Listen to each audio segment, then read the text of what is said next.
The Ontario Line is one of the largest rapid transit investments currently underway in Toronto. Designed as a fully automated metro system, the line will run 15.6 kilometers and include 15 stations, connecting Ontario Place and Exhibition Place in the southwest to the former Ontario Science Centre in the northeast. The full end-to-end journey is expected to take 30 minutes or less, providing a fast and reliable alternative to existing routes and helping relieve pressure on Toronto's overcrowded subway system. A defining feature of the Ontario Line is its strong network integration. The project will deliver over 40 connections to other transit services, including direct connection to Lakeshore West, Lakeshore East, and Stouffville GO train services, the TTC's Line 1 and Line 2 subways, and Line 5, the Eglinton Crosstown LRT. In addition, 10 Ontario Line stations will connect to streetcar routes, and 12 stations provide bus connections, significantly improving regional mobility. Once operational, the Ontario Line is projected to carry approximately 388,000 daily boardings, with trains running as frequently as every 90 seconds during rush hour. This level of service will substantially improve access to transit, placing 227,500 additional people within walking distance of rapid transit. Improved connectivity will also expand access to employment opportunities.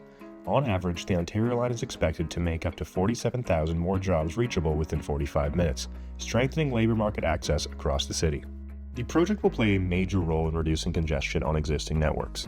During the busiest hour, rush hour crowding is expected to decrease by up to 22% at Bloor-Yonge Station, 16% at Eglinton Station, and 14% at Union Station, representing tens of thousands of fewer passengers during peak travel periods. Beyond transit performance, the Ontario Line is expected to reduce reliance on private vehicles, removing an estimated 28,000 car trips every day from Toronto's roads. This shift is projected to save approximately 7.2 million liters of fuel annually, contributing to lower emissions and improved environmental outcomes. In economic terms, the Ontario Line is expected to generate between $9.9 and $11.3 billion in benefits for the City of Toronto and the Greater Toronto Area. The project's estimated benefit-cost ratio ranges from 0.91 to 1.05, meaning that for every dollar invested, the region could receive up to $1.05 in economic returns through travel time savings, productivity gains, and broader regional impacts. However, these figures do not clearly show who ultimately benefits. Studies of major Canadian infrastructure projects by Matti Semiateki and colleagues indicate that while transit megaprojects often generate substantial regional economic gains, these rarely translate into direct public revenues, leaving governments to carry most financial risk. Much of the value created by improved accessibility instead appears as rising land and property values around stations, which largely benefit private landowners and developers. A similar pattern is evident in Montreal's Réseau Express Métropolitain, where development-based value capture is expected to recover only about 7 to 8% of project costs, despite the budget increasing from $6.9 billion to approximately $9.4 billion. At the same time, the environmental costs of delivering the Ontario Line are being borne locally.